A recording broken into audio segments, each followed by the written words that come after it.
On today's show, we are going to talk about how it's okay to take time and rest. And then later on in the show, my friend Victoria Baker will be with us, and she's just the most fun gal.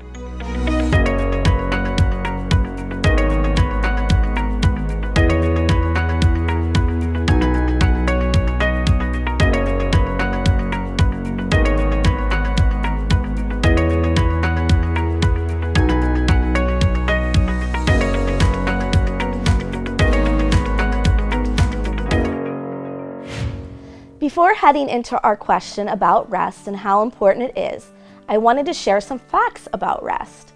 Do you know that rest is vital to your mental health?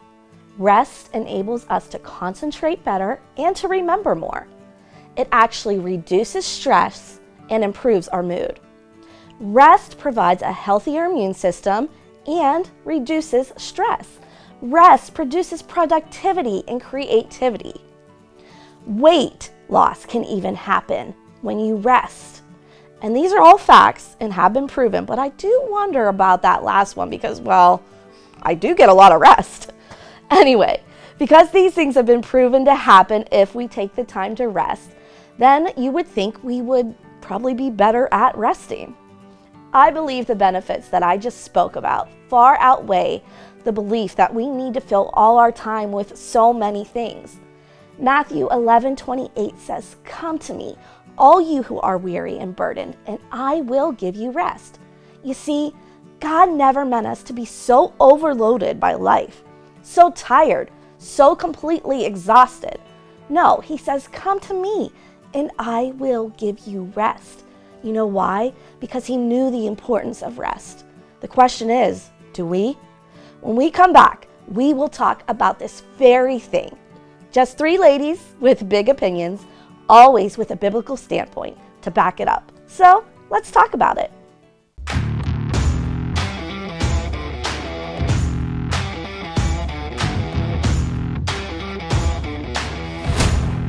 Impact Productions, a multi-layer technology company providing on-site, online, and in-studio video services.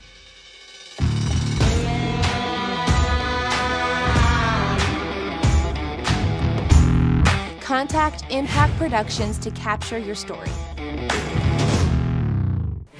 Welcome back. On today's show, we're going to get into another tough question, and this one is all about rest. And how do you rest, ladies, when you have so much on your schedules? And is it even okay to say no? And why do we women feel like we have to do it all? Teresa? I don't do that anymore, but I used to do that. I used to not be able to say no to people. I'm a people pleaser at heart. I like people to like me, and I said yes to everything that was asked of me to the detriment of my own family, most importantly my children. I walked away many times and left my children with dinner half cooked so that I could run and do something for somebody else. And I can't even say that I enjoyed doing that. I didn't enjoy doing that. I almost was bitter, but I didn't have it in me to say no to people. And I had to learn to do that. Learn to be free, to say no, I can't do that right now. I'm cooking dinner for my kids. But it was very hard for me because I am a people pleaser at heart, and I do want to do the right thing. Do you think some of that just came with maturity, age, you know, just For learning? sure. For sure. That, and you get older, you don't want to run your butt off like that anymore. I just don't want to do that anymore, you know? Yes, and it is hard. It was very hard for me to say no. Now it is not as, it's a little bit, depends on who it is. But yeah, what about you? You're like, you get so much flack for rest, but I enjoy rest probably as much as you do. Well, and I think we need to define what rest is. Yeah. It doesn't necessarily mean sleep. Rest doesn't mean lazy. No, absolutely not. Yes. No, absolutely Which not. I can't be lazy. Well, we all I can. can't be. I think I can be, but I also don't have children at home anymore, which... whatever. The dog poop needs picked up. It'll get done later. Yep. Yeah, I'm actually very comfortable saying no. Okay.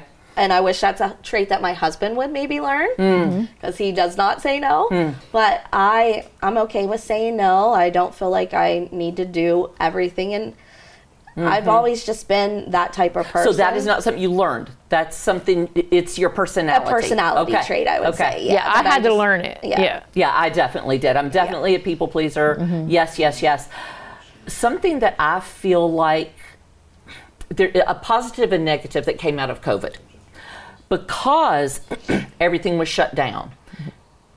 And I'm going to talk about in the church. People got more comfortable not doing the things they were doing. Absolutely. And then when we wanted them or need them to volunteer to be a greeter, no was very easy for them.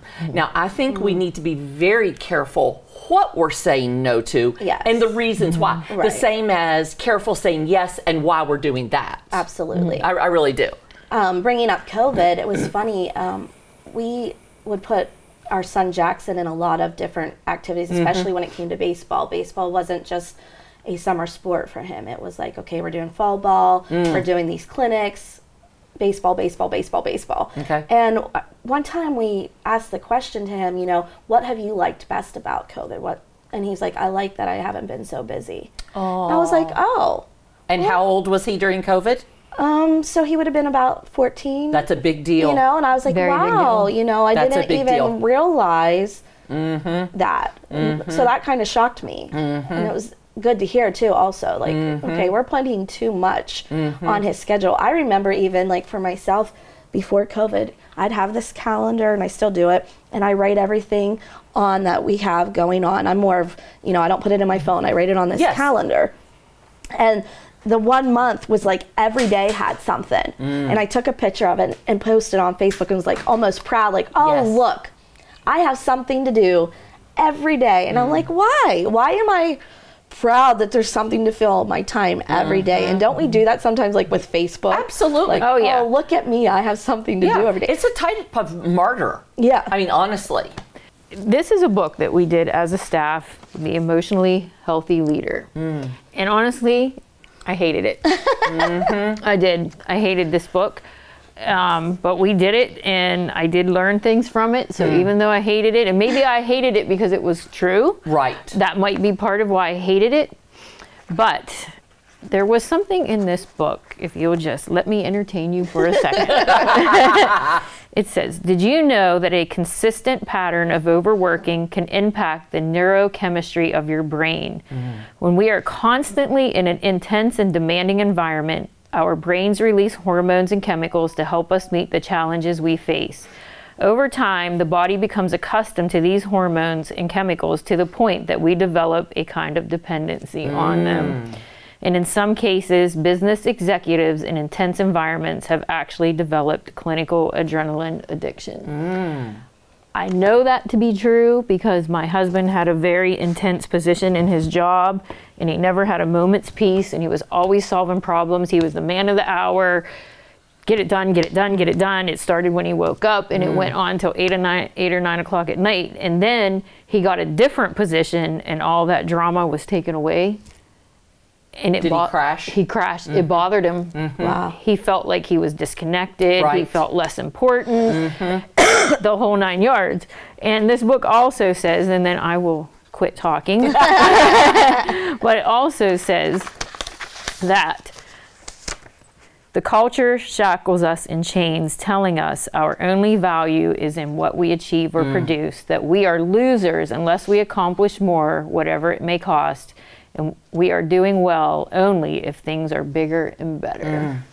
And here's the thing, our value, we have to realize our value does not come from that. No, that's right. No. And if somebody says to you, hey, Kelly, how you doing? If your answer is always, I am so busy, I have not had time to even do blah, blah, blah. That is not don't be proud of that answer. Right. No, because we all have this, we're all gifted 24 hours at a time. That's right. And it's not because I didn't have time that I didn't do something, it was because I picked this over this. Right. That's it's true. all my choices. Right. That's true. Yeah. And So what Satan, I'm sorry, go ahead, Kelly. And Satan loves this. Oh, the busyness. The busyness and the burnout, and then what that burnout causes, feeling overwhelmed and stressed. tired, exhausted. He loves that. That's You know, right. He's like, yeah, keep feeling that That's right, time because up. it wrecks families. Right. Yes, Like it you does. said, sometimes it was to the detriment of your children. It was. Yes. Yeah. Yes. And what else does it pull you from? It pulls you from prayer. Absolutely. It pulls you from His Word. That's right. It pulls you from your family. It pulls you from your husband. It pulls you from all of those things. Yep. Years and years ago, I met a new Christian, and he said, you people, meaning older Christians, need to realize that when you get the Holy Ghost, it doesn't mean you have the Holy Goes. And I have never forgotten that.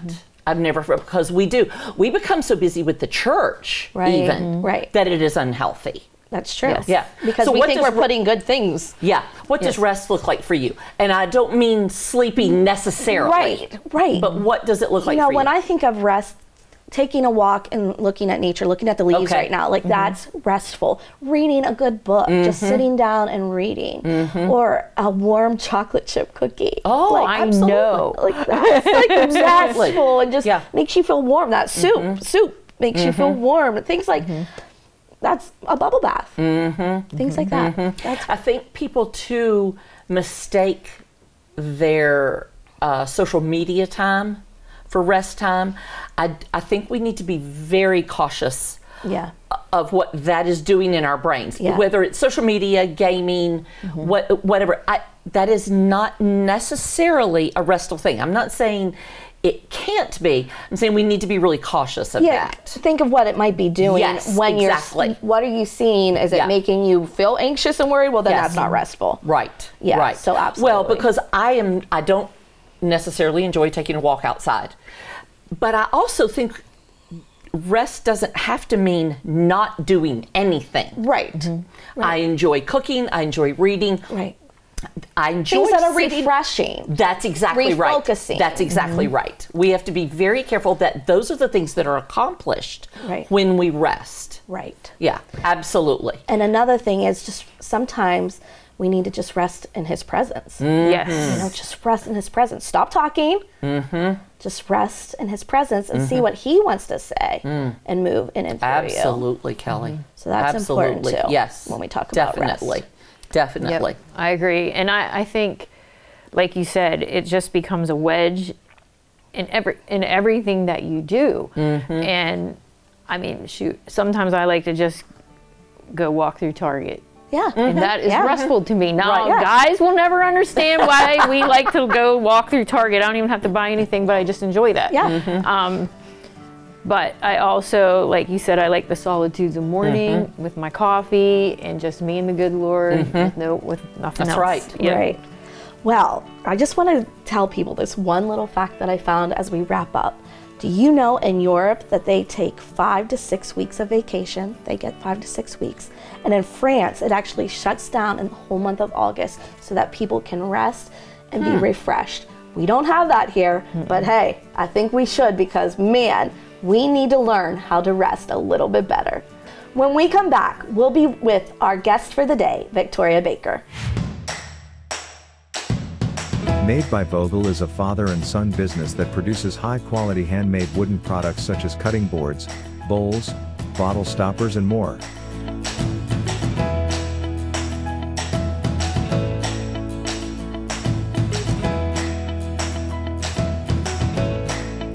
Products for sale can be found on their Etsy site or in downtown Altoona at the Clay Cup.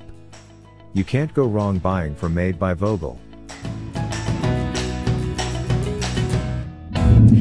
This segment is brought to you by Harry's Construction, whose motto is, "If you can dream it, we can create it."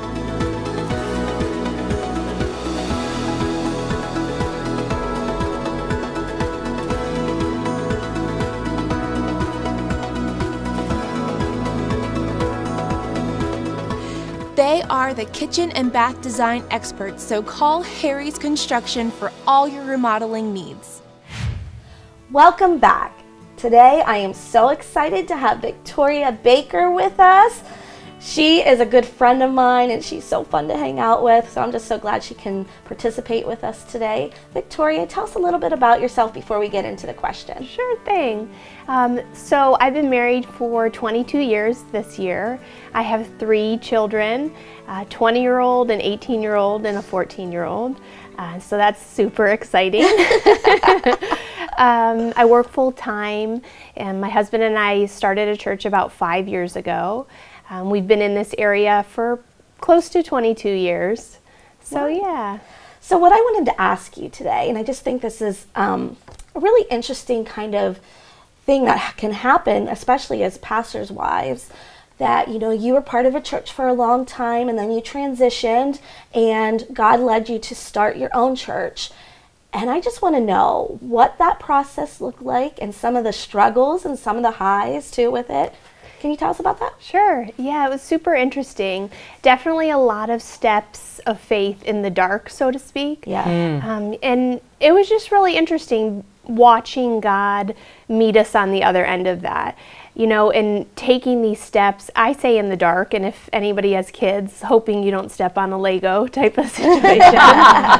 And there wasn't Legos, but just seeing God come through, you know, with those hard steps, because sometimes as human, we want to know what's next. Yeah, we want to, you know, we want to think we know what's next, so to speak. And it was just really interesting just seeing God come through the other end for us. Yeah. And it really is a faith increaser for us, because it just showed us what God can do in our own lives and in the lives of a lot of people because of our faithfulness. Now, I wanted to ask you, how did your kids react Oh, to this journey? Because a lot of times we have these great ideas, but we never really involve our children in the decision making. So That's a good question. So we were embarking on something we never did before, and we just explained that the whole way. And we said, you know, typically pastors go and candidate, and they go, and we did do that. We flew to different states, and, you know, we prayed about these places, and we told them what we were doing. And then, you know, when we felt God was leading us in this direction, we shared that with them 100% the whole way. And so they were sort of on the roller coaster ride with us, so to speak. And, you know, as we were learning, we were explaining to them, you know, this isn't what we had planned originally, but we're trusting God, we're believing God.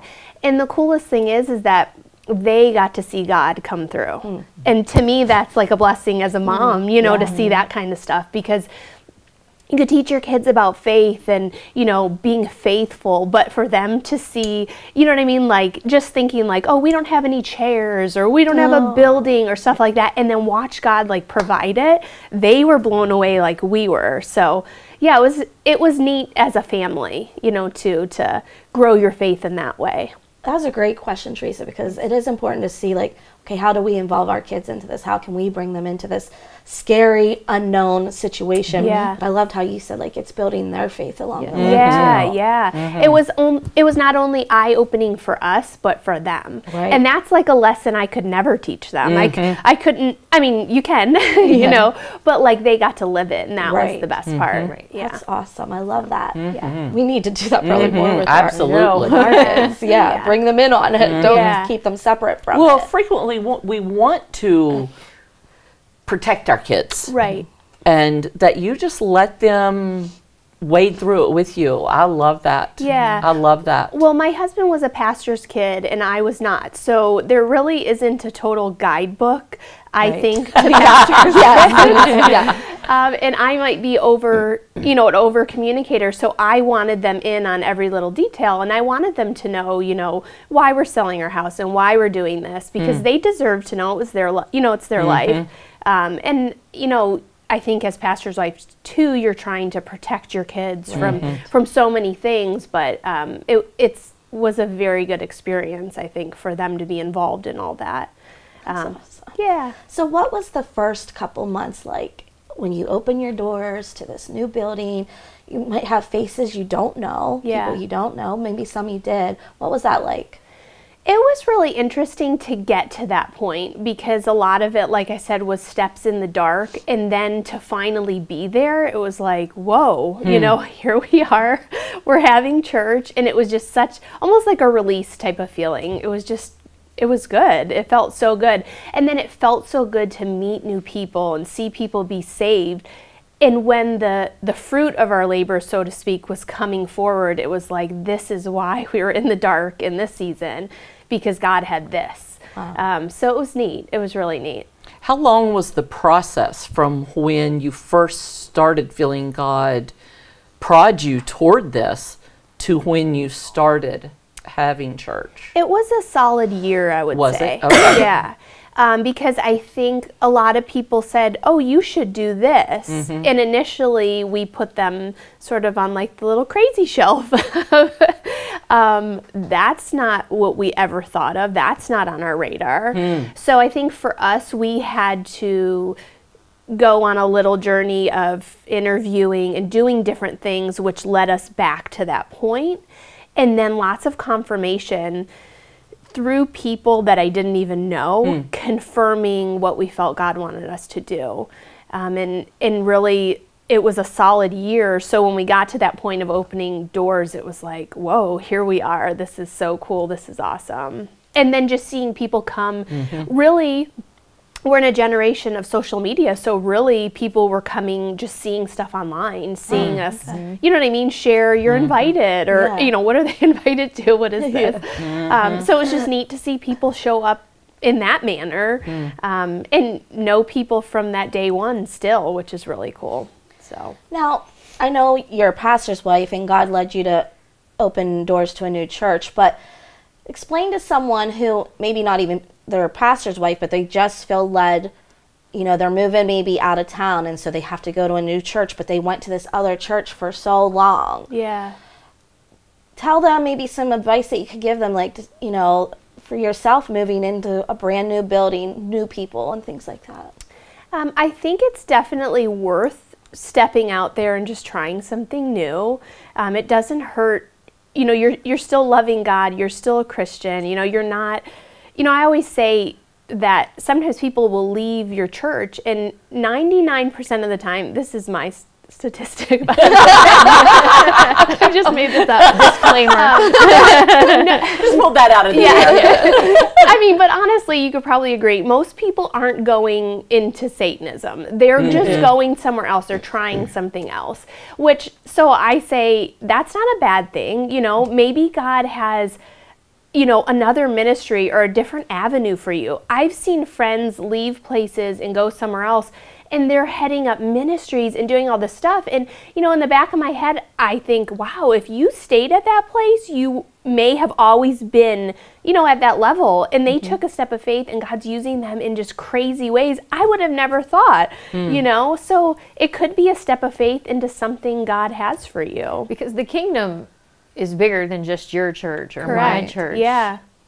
Right. You know. And we've had a few people leave our church that really felt God was leading them elsewhere, because whether it's kids ministry, something that they saw, or whatever it is, and it, like you, like, hey, if God led you to that, then why am I trying to keep you somewhere when God has something to use you somewhere else? And we all have the same goal. We're all loving Jesus. We're all serving God. We all want people saved. We're not running separate races. We're all running together. Yeah. And I think it's important as pastors' wives, and not to not to say you are not Now important, everybody knows. Secrets out.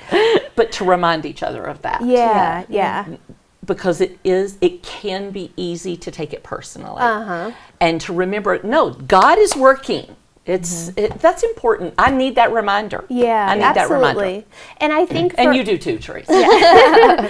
I think a lot of times we do take it personally because we invest our lives into something. Right. So sometimes we do feel like it's a personal attack, but this season of Journey Church for us has just been so different. Like, it has really nothing to do with me. It has to do with your journey and where you feel God's leading you. Right. And if I get to be a part of it for a couple of years, that's awesome. That's great. I love I'm that still attitude. gonna, yeah, I'm still gonna see you at Walmart and say hi. Yeah.